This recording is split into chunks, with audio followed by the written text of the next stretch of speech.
Students, this is CA Karishma Bansal from my future academy. अपन का अब सिर्फ हिस्ट्री का लास्ट पार्ट बाकी है, फटाफट चालू करते हैं। What is colonial? कॉलोनियल मतलब क्या? ब्रिटिशर्स इंडिया में आए, इंडिया में उन लोगों ने अपना रूल एस्टैब्लिश करना चालू किया। कैसे एस्टैब्लिश करना चालू किया? सब्जुगेटिंग मतलब उन्होंने कब्जे में लेना चालू किया। किसको? नवाब्स को, और जो राजा लोग थे ना उन लोगों के जो एम्पायर है उसको धीरे धीरे करके ऐसे उन्होंने सारे राजाओं महाराजाओं पे कब्जा जमाना चालू किया। British establish control over the economy and society, collected revenue to meet all the expenses, bought the goods they wanted at low price, produce crops they needed for export. Britishers ने क्या किया? एक बार उन्होंने इंडिया में सब जगह कब्जा कर लिया, उसके बाद उन लोगों ने सबसे टैक्सेस रेवेन्यू कलेक्ट करना चालू किया ताकि वो अपना खर्चा निकाल सके।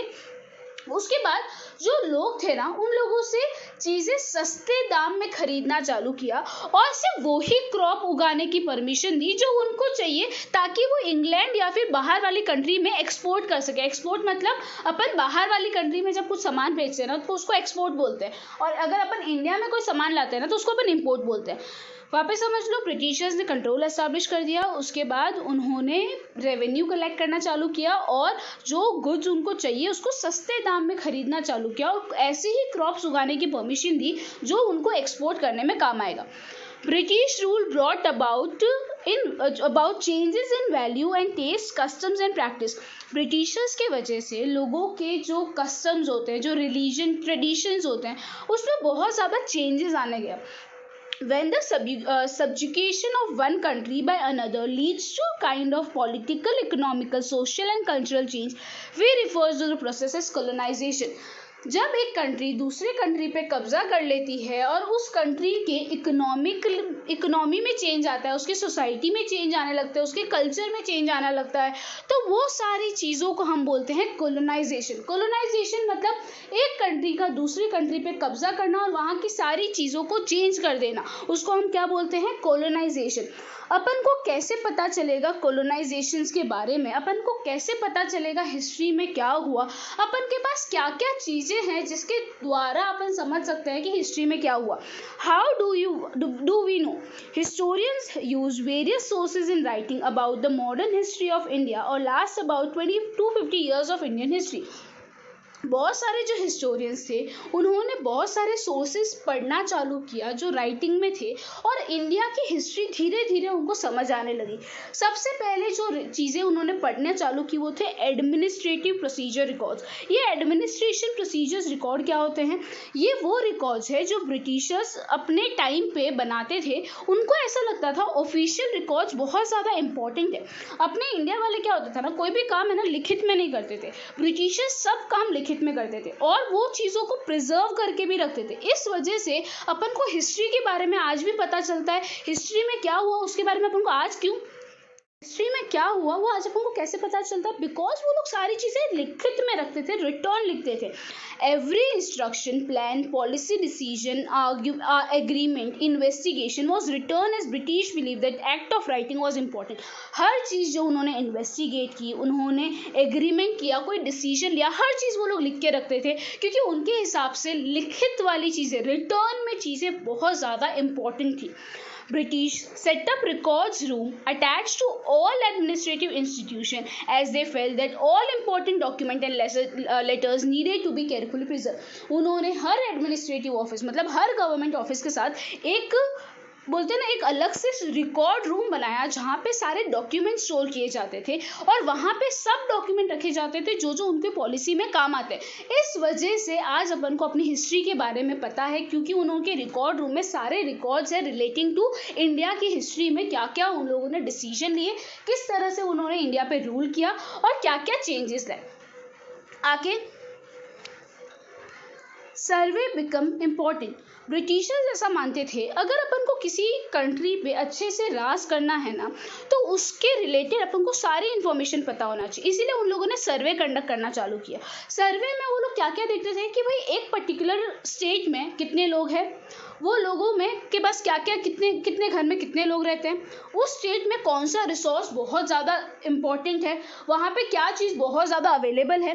तो ये सारी चीज़ों से उनको पता चलता था कि कौन सी स्टेट को किस तरह से यूज़ करना है, कौन से रिसोर्स को किस तरह से यूज़ करना है। उनका ऐसा मानना था अगर अपन को सारी चीज़ें पता है कि अपने पास कितना रिसोर्स है, अपन के पास क्या चीज़ें कितनी हैं, तो उस कंट्री को मैनेज करना बहुत ईजी हो जाएगा। पढ़ते हैं। By early 19th century, detailed surveys were being carried out to map entire country. In the villages, revenue surveys were conducted to know the topography, soil quality, flora, fauna, the local histories and the cropping pattern. From the end of the 19th census were held every 10 years which detailed record of the number of people. ठीक है, उसके बाद धीरे धीरे 19th century के बाद हर 10 साल में सेंसस होने लगे ताकि हम लोग डिटेल रिकॉर्ड रख सके हर चीज़ का, कि वहाँ पे सॉइल क्वालिटी कैसी है, वहाँ पे क्या क्रॉप ग्रो किया जाता है, वहाँ पे कितने लोग रहते हैं। ये सारे डिटेल के बेसिस पे ब्रिटिशर्स जो इन्फॉर्मेशन उनके काम की हो, फायदे की हो, उसको उस अकॉर्डिंग यूज़ करती थी। What official records do not tell. Official record की लिमिटेशंस क्या है, मतलब क्या चीज़ें अपन को ऑफिशियल रिकॉर्ड से पता नहीं चल सकती है। Official record do not tell what other people in the country felt and what lay behind their action. Official record अपन को ये बताती है कि क्या चेंजेस आया, पर ऑफिशियल रिकॉर्ड अपन को ये नहीं बताती कि लोगों की उसके पीछे फीलिंग क्या थी, लोगों ने कितना सफ़र किया, ये सब अपन को ऑफिशियल रिकॉर्ड्स नहीं बताते। आगे, we need to look this thing in unofficial records which are more difficult to get than official record.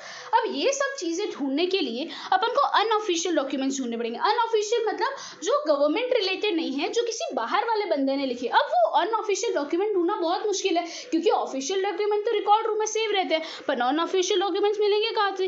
तो अनऑफिशियल डॉक्यूमेंट में क्या क्या चीज़ें आती है, कुछ लोग डायरी लिखा करते थे, तो वो डायरी अपना अनऑफिशियल रिकॉर्ड होगी। उसके बाद जो रिलीजियस और पिलग्रिम वाली प्लेसेस है, वो सारी, किसी ने अपनी ऑटोबायोग्राफी लिखी है, जैसे गांधी जी ने अगर कुछ अपने ऊपर बुक लिखी है तो उन्होंने अपनी बुक में कुछ हिस्ट्री के बारे में लिखा होगा, तो उससे पता चलता है। पॉपुलर बुकलेट, लोकल बाजार में जो कुछ पॉपुलर बुक्स है उसके द्वारा पता चलता है, न्यूज़पेपर के द्वारा पता चलता है। कुछ लीडर्स और कुछ रिफॉर्म्स वाले लोग हैं, उन्होंने कुछ लिखा है, उसमें पता चलता है। कुछ पोएट या फिर कोई नोवेलिस्ट, नोवेल लिखने वाले, इन सब ने कुछ लिखा है तो इसके द्वारा पता चलता है। ये सारी चीज़ें क्या है, अनऑफिशियल रिकॉर्ड्स है। ये गवर्नमेंट ने नहीं, ये बाहर वाले लोगों ने लिखा है। इसको अपन क्या बोलेंगे, अनऑफिशियल डॉक्यूमेंट्स। अब अनऑफिशियल डॉक्यूमेंट्स के क्या लिमिटेशंस है, अपन ने ऑफिशियल के लिमिटेशन देखे कि वो लोगों की फीलिंग्स क्या, कैसे वो लोग कितना सफ़र कर रहे हैं, उसके बारे में नहीं बताता। तो अनऑफिशियल रिकॉर्ड्स की क्या लिमिटेशन है, अनऑफिशियल रिकॉर्ड्स जो है ना वो लिटरेट लोगों के द्वारा लिखे जाते हैं। तो इस वजह से जो अनएजुकेटेड लोग होते हैं ना, उन लोगों के लिए ये अनऑफिशियल रिकॉर्ड समझना बहुत मुश्किल है। डायरी हर कोई नहीं लिख सकता, बुक हर कोई नहीं लिख सकता, सिर्फ एजुकेटेड बंदा लिख सकता है। इस वजह से अनएजुकेटेड लोगों के लिए ये बुक्स पढ़ना ये बहुत ज़्यादा डिफ़िकल्ट हो जाता है। तो अनऑफिशियल रिकॉर्ड का ये लिमिटेशन है। ओके स्टूडेंट, यहाँ पे अपना ये चैप्टर ख़त्म होता है। अब अपन लोग इसके बाद या फिर मैथ्स लेंगे, दीदी अभी इंग्लिश करवाएगी, इंग्लिश के बाद मैं या फिर मैथ्स लूँगी या फिर तुम लोगों का जियो का चैप्टर लूँगी।